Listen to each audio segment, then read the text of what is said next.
विद्यार्थियों, आप सभी का इस ऑनलाइन क्लास में स्वागत है। आज हम बीएड फर्स्ट ईयर की ऐच्छिक पेपर भूगोल शिक्षण शास्त्र के अंतर्गत पढ़ रहे इकाई सेकंड इकाई का नाम है विद्यालय में विषय के रूप में भूगोल का अध्ययन, मतलब भूगोल किस प्रकार का अध्ययन होना चाहिए। तो इसी भूगोल विद्यालय में भूगोल विषय के बारे में जानकारी दी जाती है। उसके अंदर हमने पढ़ा था कि भूगोल का विकास क्रम पढ़ा था। तो भूगोल का विकास यात्रा हमने पढ़ी थी। आज का टॉपिक है भूगोल का विकास यात्रा, ये पढ़ी थी हमने। तो भूगोल की विकास यात्रा को हमने सामान्य रूप से अगर देखा जाए या भूगोल वितरण के अनुसार इसमें 3 भागों में बांटा था। पहला था इसका प्राचीन काल। कौन सा काल था? प्राचीन काल था। सेकंड नंबर था हमारा मध्यकाल और थर्ड नंबर था हमारा आधुनिक काल।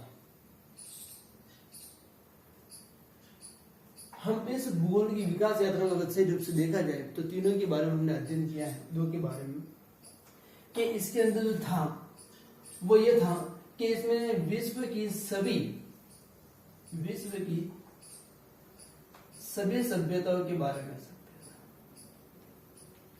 का अध्ययन किया।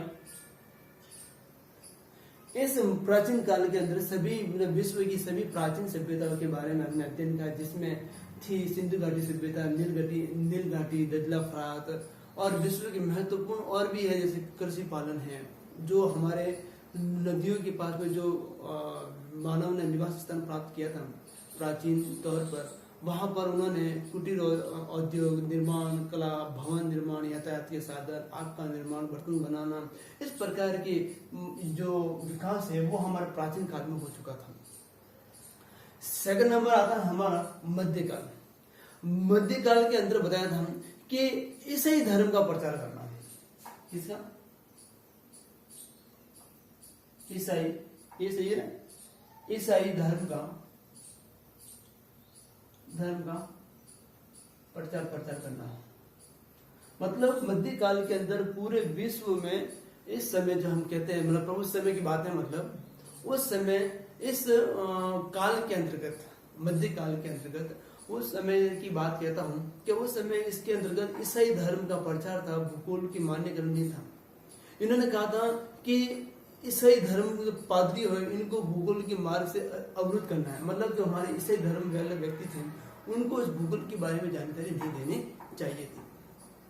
और इस काल को हमने अंधकार भी काल कहा। कौन सा काल कहा इसको? इसको हमने अंधकार का काल भी कहा। तो इस काल के अंदर बताया गया है कि इस काल के अंतर्गत बहुत सारे भूगोलविदों ने अपने अपने स्थान पर अन्य भूगोल की यात्रा की, विकास क्रम बताया है। तो इस प्रकार मार्को पोलो ने, कोलंबस ने, वास्को डी गामा ने, हेलन ने, रिंग्स ने, इस प्रकार इन्होंने अलग स्थानों की खोज की। ये यात्रा करके वास्को डी गामा ने करनी तो थी, कोलंबो की खोज ने भारतीय खोज कर पाई। तो हमारे मतलब समुद्र की याद करते हुए कहा था। अब थर्ड नंबर आता है हमारा आधुनिक काल। आधुनिक काल मतलब होता है कि वर्तमान समय। तो आधुनिक काल को सही अर्थों में भूगोल के विकास का काल कहा जाता है। मतलब आधुनिक काल को जो है भूगोल का विकास काल भी कहा जाता है। अगर भूगोल का विकास काल पूछे तो कौन सा काल आता है? आधुनिक काल। क्योंकि इस काल में रटन विद्या को महत्व न देकर कार्यकारिणी, मतलब इसमें प्रयोगशाला के सिद्धांतों के आधार पर अध्ययन करना है। क्योंकि इस युग में आभास किया गया है कि किसी घटना के घटित होने का, उत्पन्न होने का कोई कारण नहीं होता है, जिसका अर्थ होता है डायरेक्ट पृथ्वी से संबंध। मतलब एक भूगोल वेता जो होता है आधुनिक काल के अंदर भूगोल में पृथ्वी के अंतर्गत जो मूवमेंट होती है, पृथ्वी में कितनी परतें हैं, कितने खनिज है, किस प्रकार का जल स्तर है, कहाँ कौन किस प्रकार के खनिज तत्व हैं, उस सभी के बारे में हम इस आधुनिक काल के अंदर भूगोल से सीधा संबंध होता है। और भूगोल से उत्पन्न होने वाला जिसका संबंध जो होता है, जिसके अंतर्गत पृथ्वी में अनेक प्रकार की घटना घटित होती है। भूकंप आता, ज्वालामुखी आना, उत्पन्न होना, ये कोई अवश्य कारण नहीं है। इसका संबंध सीधा पृथ्वी से होता है। इसका संबंध सीधा पृथ्वी से होता है, क्योंकि इसके परिणाम स्वरूप पृथ्वी पर जो क्रिया हो रही है, कार्यकारिणी हो रही है, जो भूकंप हो रही है, ज्वालामुखी जो विस्फोट हो रही है, सुनामी जो आ रही है, वो हमें किस क्रिया के द्वारा आ रही है उसका सीधा हम अध्ययन कर सकते हैं। इस सिद्धांत का प्रतिपादन करने वाला प्रसिद्ध जो दार्शनिक था जर्मन का, वो कांट था। कांट ने इस आधुनिक भूगोल के बारे में या बैन के द्वारा उल्लेख किया गया है। 19वीं शताब्दी के अंतर्गत भूगोल को विकास क्रम जो है वो तीव्र गति से मिलने लगा।